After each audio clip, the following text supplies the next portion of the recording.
এই কন্ডিশনগুলো আমি যদি দেখি তাহলে কিন্তু আমি ধরে সেটাকে রিজেক্ট করে আলাদা বান্ডিল করে রাখবো। ক্লিয়ার এই জায়গাটা? এখন কিন্তু ব্যালট খুলিনি, ব্যালট খুললে কি বিষয় রিজেক্ট করবো সেটা পরে আসছি। তাহলে ব্যালট খোলার আগে আমি কি কি কন্ডিশন আরেকবার রিপিট করছি, আপনারাই বলুন। প্রথমে আমি 13C খোলার পরে দেখলাম 13A পাইনি, তাহলে কি হবে? বা 13B পাইনি, 13A পেয়েছি, সবার সই আছে, ব্যালট নাম্বার মিলেছে, একটা সই নেই, ইলেক্টরের সই নেই, অ্যাটেস্টিং অফিসারের সই নেই, ব্যালট নাম্বার মিলছে না, 13B তে ব্যালট নাম্বার লেখা নেই, রিজেক্ট। ব্যাস, এবার রিজেক্ট গুলো আলাদা করে সরিয়ে দিলাম। এবারে আমার যেগুলো অ্যাকসেপ্টের দিকে থাকলো সেগুলো আমি সরালাম। সরানোর পরে 13A গুলোকে আলাদা করে বের করে সুন্দর করে রেখে নিলাম। একটা খাম দেবে হয়তো আপনাদের, ওই খামের মধ্যে রাখলেন। এবারে শুধু ব্যালট নিয়ে কাজ।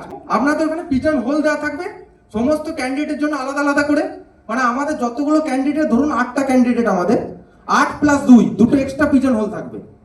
কেন না, একটা হচ্ছে নোটার জন্য, আর একটা হচ্ছে যদি কোনো কারণে কোনো ব্যালট নষ্ট বা ড্যামেজ হয়েছে। এবার সিম্বলটা এমন ভাবে আমি দেখবো যে ওই প্রার্থীর ঘরেই আছে কিনা। দেখা গেল এমন ভাবে সিম্বলটা মেরেছে, সে টিকি মারুক বা ক্রস মারুক, দেখা গেল দুটো প্রার্থীর মাঝামাঝি হয়ে গেছে। মানে আমি যদি কোনো ডাউটফুল কেসে পড়ি, সোজা ভাষায় রিজেক্ট। যদি কোনো ডাউট না থাকে তাহলে অ্যাকসেপ্ট। দেখা গেল একই প্রার্থীর ঘরে টিকও মেরেছে, ক্রস মেরেছে, যা খুশি করেছে, তার মানে কি বুঝবো? অ্যাকসেপ্ট। আমি কিছু স্যাম্পল ব্যালট দিয়ে দেখাই, একটু ব্যালটের ছবিগুলো খুলুন তো। মেরে দিয়েছে, অ্যাকসেপ্ট, ভেরি গুড, নেক্সট। এবারে দেখুন প্রথম ব্যালটটা উমা দত্ত, সুভাষ খা, চম্পাহাটি প্রায় কার ঘরে পড়েছে, ডাকটা আমি বুঝতে পারছি, কি করব? রিজেক্ট। তারপরেরটা ফাঁকা ব্যালট, যেটা বলেছিলাম কোনো ভোটই কাজ নেই, তাহলে রিজেক্ট। আচ্ছা পরেরটা দেখুন, ওটা বুঝতে পারছি না কাকে আছে, ডবল আছে, রিজেক্ট। আর তারপরটা তো 3টে 4টে দাগ, এমনি রিজেক্ট।